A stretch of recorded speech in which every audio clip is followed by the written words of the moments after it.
Welcome back to Plugged In with Enovate AI. I'm Alex. And I'm Jordan. We're really excited for today's episode because we're diving deep into a topic that's, well, it's pretty crucial for the energy transition and honestly has seen its fair share of controversy: the evolving world of carbon credits. That's right. Specifically, we're going to unpack why quality and integrity are absolutely critical when we talk about carbon markets, and how technology and robust processes are shaping their future. So let's jump right in.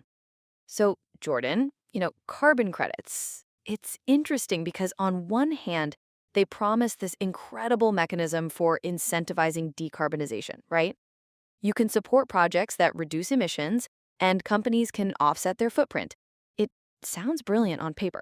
For sure, the concept is powerful. But then, and this is my hot take for the day, it feels like every other week there's a new headline or someone in the industry is whispering about how a certain carbon project was overstated or it didn't actually deliver the emissions reductions it claimed. Yeah, I've definitely heard that. Like, the skepticism is pretty widespread. It's almost become a running joke in some circles, you know? Like, are these credits even real? Exactly. It's like you want to believe in it. You see the potential for a massive positive impact, but then you're hit with these stories. I remember one particular project, without naming names, where the avoided deforestation credits were supposed to be huge, but then satellite imagery later showed significant tree loss in the same area. It just completely erodes confidence, you know? Right. And that's the thing, isn't it? If the market, the buyers, the investors, the public, if they don't trust that these credits represent genuine, measurable, and permanent emission reductions, then the whole system kind of falls apart. So when you say crisis of confidence, you're talking about that fundamental lack of belief in their actual effectiveness. Is it really that widespread, do you think? Oh, absolutely, Jordan. I think it is. It's not just a few isolated incidents. It's systemic challenges that have led to this skepticism.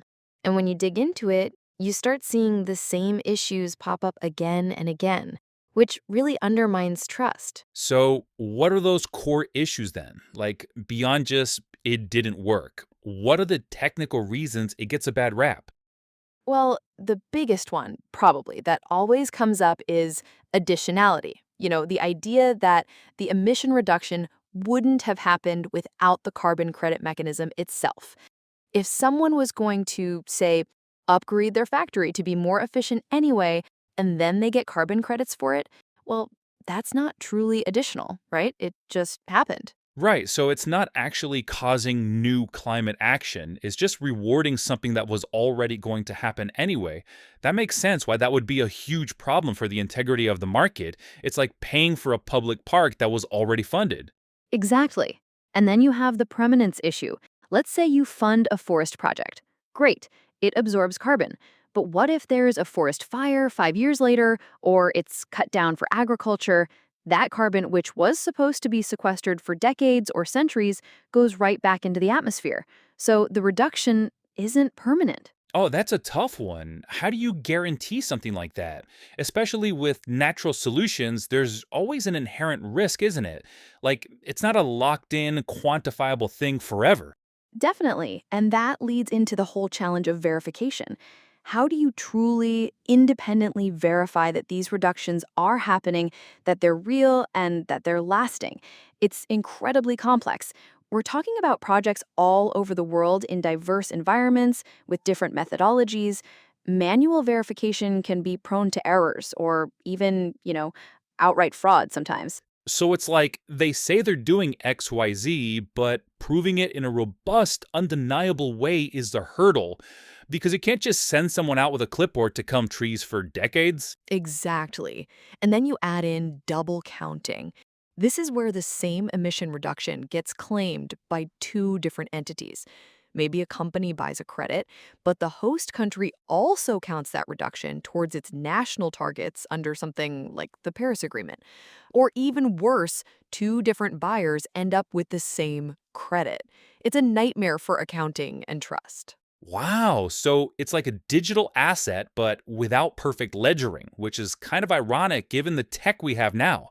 So you've got additionality, it wouldn't have happened otherwise, permanence, it needs to last, verification, proving it happened and is lasting, and then double counting, making sure only one entity gets credit for it.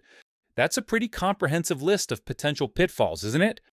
No wonder there's a crisis of confidence. Yeah, it really is. And I think that's why, these mechanisms we're about to talk about, auditing, rating, verification, they're so crucial because without them, it's just the Wild West, right? It's like, who's to say what's real? So, how do we actually build that trust back? Because just identifying the problems is one thing, but what are the solutions being put in place to ensure these credits are legitimate? Right.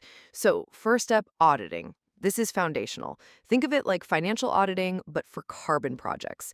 An independent third party comes in and basically checks everything.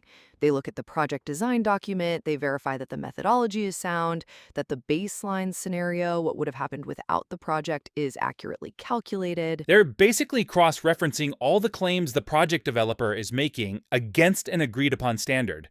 Like, you said you'd reduce X tons, show me the data, show me the process. Exactly. And they don't just look at the paperwork, they often do site visits too. They'll assess if the project activities are actually happening on the ground, if the equipment is installed, if the trees are planted. It's about ensuring the project is real and that it adheres to the chosen methodology, whether it's a forestry project or an industrial efficiency one. Okay, so auditing is about adherence to the rules and methodologies. What about rating? I've heard of companies rating carbon credits now. How does that fit in?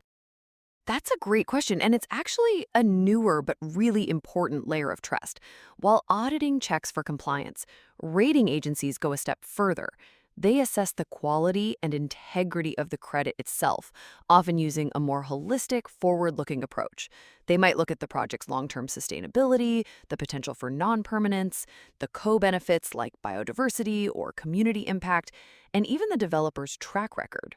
So it's like a credit score for carbon credits almost, giving buyers a quick glance at how robust that specific credit is, beyond just whether it follows the basic rules. Precisely, and they use their own proprietary methodologies to score projects, so you might see an A+ rating or a B rating, indicating different levels of confidence in the credit's impact and risk profile. It gives buyers more nuanced information to make informed decisions, especially for institutional investors who want to avoid any reputational risk. That makes a lot of sense. So we've got auditing to check the how and if, and rating to check the quality and risk. Where does verification come in? Is that just part of auditing? Verification is the ongoing proof. Auditing is often a one-off or initial check, but verification is what happens periodically, sometimes annually, throughout the project's lifetime. This is where they confirm the actual measured emissions reductions or removals over a specific reporting period. So, for a renewable energy project, they'd verify the actual electricity generated and the equivalent emissions avoided. For a forest, they'd verify the biomass growth and carbon sequestration. So it's the continuous monitoring and confirmation that the claimed reductions are actually occurring in the real world based on actual data. It's not just, did you set it up right, but is it still doing what it said it would do? Exactly. And this is where the rubber really meets the road, because it requires robust data collection and measurement. It's about validating that real world impact, ensuring that a ton of carbon removed or avoided is actually a ton. These processes, when done correctly, are meant to provide that transparency and accountability that the market has really been crying out for. You just hit on the core of it, Alex, because that's precisely where cutting edge engineering data, IoT sensors, and advanced analytics are absolutely revolutionizing carbon credit quality. So, we're talking about going beyond just like spreadsheet data and site visits. What's the leap here exactly? How does a sensor, for instance, make a carbon credit better? It's about moving from periodic, often manual reporting to real-time, high-resolution, and immutable data. Think about it. If you have a methane capture project at a landfill, instead of just estimating emissions based on volume, you can have IoT sensors constantly monitoring methane concentrations, flow rates, temperature, pressure, all the critical parameters. This data is streamed continuously. So you're getting like a live feed of the actual emissions reductions happening rather than just relying on models or infrequent measurements. That's a huge difference for traceability. Exactly. And not just live, but incredibly granular. For forestry projects, it's about using LiDAR, drone imagery, even satellite data to precisely measure biomass, track growth, identify changes, and monitor against deforestation in a way that was unimaginable before. It's no longer just a manual plot measurement, it's a high resolution, often 3D, digital twin of the forest, providing immutable records. Wow. So that takes out a lot of the guesswork and, frankly, the potential for, fudging the numbers. But then what do you do with all that data? It must be a torrent. That's where the advanced analytics and AI come in. You're right, it's a massive amount of data. AI algorithms can process this torrent, identify patterns, detect anomalies, and even predict future performance. It helps verify additionality by showing actual changes, ensure permanence by detecting reversals, and prevent double counting because the data is so transparent and auditable. For example, with Enovate AI's unified digital strategy, we're talking about connecting proprietary platforms and an ecosystem of partners to transform this emissions data into strategic value. It's about simplifying complexity, right? Taking all that raw sensor data and turning it into actionable, verifiable insights that prove the integrity of a carbon credit. So it's not just collecting data, it's about what you do with it, using AI to make sense of it, validate it, and almost automate the verification process to a certain extent. That's how you get true trustworthiness. Correct. It's that combination of high fidelity engineering data from the source combined with the power of advanced analytics that really elevates the confidence in these credits. It shifts us from a system of reliance on human estimates and infrequent checks to one of continuous data driven validation. It's the future of ensuring integrity because the data itself tells the story. So, Jordan, building on what we just discussed about all that high fidelity data and analytics, have you seen any really compelling real world examples where this is playing out? Where companies are actually using these best practices to, create those high integrity carbon credits? Oh, absolutely, Alex. I mean, it's one thing to talk about the tech, but another to see it in action. I was just reading about a project in the Amazon, actually, where they're using a combination of satellite imagery, LiDAR data, and AI to monitor vast areas for deforestation and reforestation efforts. Wow, the Amazon, that's a huge scale. Exactly. So it's not just about like planting trees and hoping for the best. They're using this tech to verify the actual growth, track biomass, ensure permanence. Make sure the trees aren't just getting cut down again a year later. It's providing an irrefutable audit trail, which is incredibly powerful for rebuilding market confidence in nature based solutions. It's fantastic. It moves it from a sort of opaque, trust me model to a verifiable, data driven one. And you see similar innovation in other sectors too, right? Like, I'm thinking about methane abatement projects in, say, agricultural waste or even some oil and gas operations. Instead of relying on, intermittent gas samples, some innovators are deploying continuous methane sensors on pipelines, digesters, or at wellheads. Yeah, totally. It's that real time, ground level data that completely changes the game. It allows for immediate detection of leaks, precise measurement of captured emissions, and then, that data is immutable, often logged on secure distributed ledgers. Right, which then feeds into the carbon credit generation, providing that unparalleled transparency. It's a completely different level of rigor. These aren't just isolated pilot projects either. These are becoming standard for companies truly committed to high integrity credits. It's what Enovate AI is all about, really, turning that granular operational data into strategic value and verifiable emissions reductions. Absolutely. I mean, we've seen these incredible advancements, right? But what about scaling this? Because right now, a lot of these high integrity projects, they're still relatively speaking smaller in scope or just beginning to hit, true market adoption. How do we get these best practices to become the norm across the entire carbon market, which is massive? That's the million-dollar question, isn't it? One of the biggest challenges, I think, is standardization.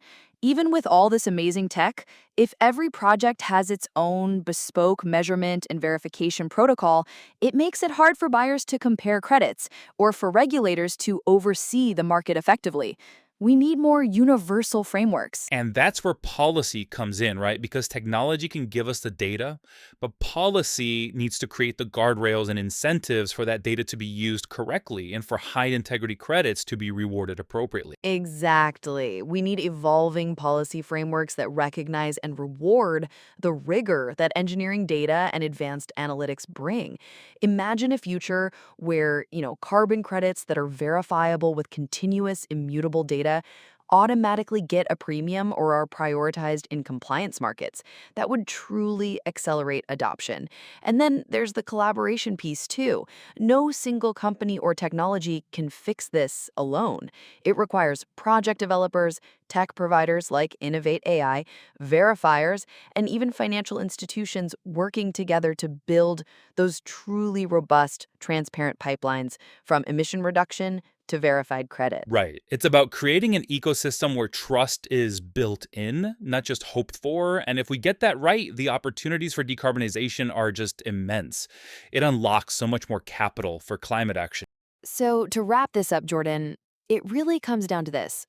High quality carbon credits aren't just a nice to have, they're essential for the market to truly fulfill its potential. And the path there is undeniably paved by technology and genuine collaboration. Absolutely, Alex. We've talked about how advanced analytics, engineering data, and AI are basically the bedrock for building that trust and ensuring integrity. It's about moving from estimates to verifiable, high resolution data. Exactly. And that's precisely what Innovate is all about, redefining that path to energy optimization and decarbonization through AI powered solutions.